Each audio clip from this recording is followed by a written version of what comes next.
have people from Wisconsin, from Minnesota, from North Dakota. All of us are gathering, and this is where we're going to be calling home for a few days. This is give you a little timeline of what we ended up doing. We had the St. Paul Ice Show. We were over there. We were doing seminars. We were working booths. We were, peddling product for different sponsors, stuff like that. Now it's time for us to play. We're going to come over Devil's Lake, North Dakota. We're staying at the Sleep Inn. They have beds that you just melt in. So I mean, tell you what, I was excited. By the time we left the St. Paul show driving over, I was telling the crew, I said, these beds are amazing. You lay into them, you lose yourself. You can actually regather your thoughts and recharge your own batteries a little bit before you go. But breakfast is over. We cleaned up. We ate all their breakfast and stuff right here to check in. It was awesome. Came in. No problems there. They have a heated pool sauna or the hot tub that you can warm up after a cold day of fishing. The breakfast materials there. The crew is getting ready. So we're going to go introduce you to the crew. I'm Pat Kalmerton. I'm from Wisconsin. Run a guide service over there. We do a lot of fishing, a lot of promoting for different people. Rachel here is with the Devil's Lake, North Dakota Tourism. She is going to be our tour guide today. She's going to show us where we need to be and what we need to do and all that other stuff. Oh, the hot spots. Hot spots. This is Roy. He happens to be my father. He is going to be the man, the mind, the wisdom before and after. He is going to keep us in line on what we ever have to do. This is the Wolfpack crew. This is Tyler Chisholm and Jordan Bradley. We brought them along for their knowledge and their expertise and just to have a little fun before we get up on the ice and goof around. This is Frank. Frank's the gentleman that was in the breakfast nook this morning. We had a long conversation. He's from Lake Geneva, Wisconsin. He's over here doing a little fishing on his own.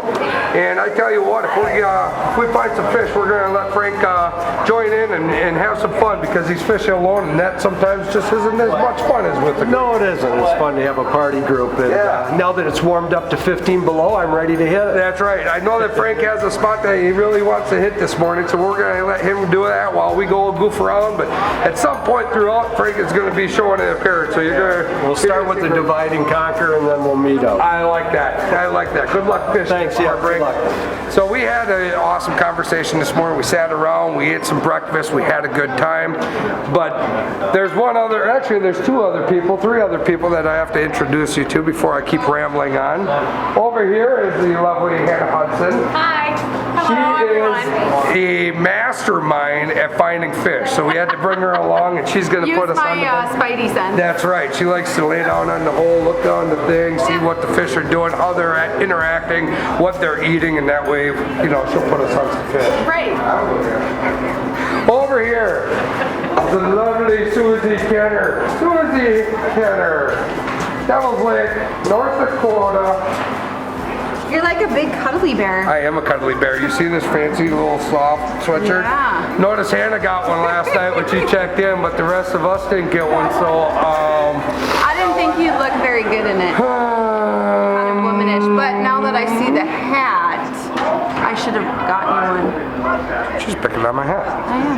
That's kind of a jackwagon move. Anywho, Susie, explain to us about Devil's Lake, North Dakota, and why. I mean, we already know why. I already explained why we come here as far as professionals and as far as wanting to put ourselves on the trophy fishery early in the season, late in the season. It doesn't really matter when in the season, but this is a destination that we choose to go to. Tell us more about Devil's Lake and why it is. Well, it's early I'm going to get off of her because she's probably like, okay, you're hot, you're sticky. It's early ice, like you guys mentioned, and we missed the planning party this morning.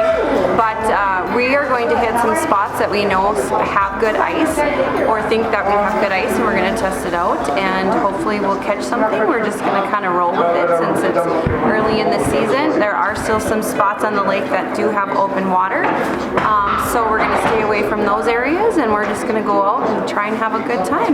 We just came off the St. Paul Ice Fishing Show, and while they were planning this morning, Rachel and I got repacked for the Fargo show that we're leaving for on Thursday, so we're excited to get out for a couple of days and see for ourselves before we head on to Fargo, so yeah. Hi.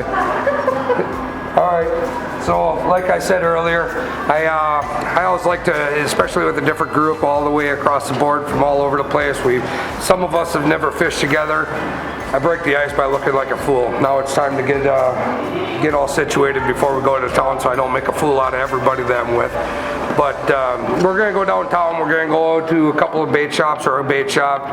Everybody's going to get their license. But before we do that, I'm going to make and hold everybody up because I have a duplicate that I have to print off because I'm unorganized. I couldn't find my seasonal North Dakota fishing license. So I'm going to use the business center that they have right here at the Sleep Inn. It's convenient. It won't cost me any money to reprint what I need. I'm going to print that off while everybody else goes warms up their trucks, gets things situated. And then we're going to go and get everybody else licenses and look at, get all the hot spots, the techniques, I guess the different advice from these bait shops. So that's one thing that I have to circle back on is when you're traveling across the United States, no matter where you're at, these bait shops make their money from us.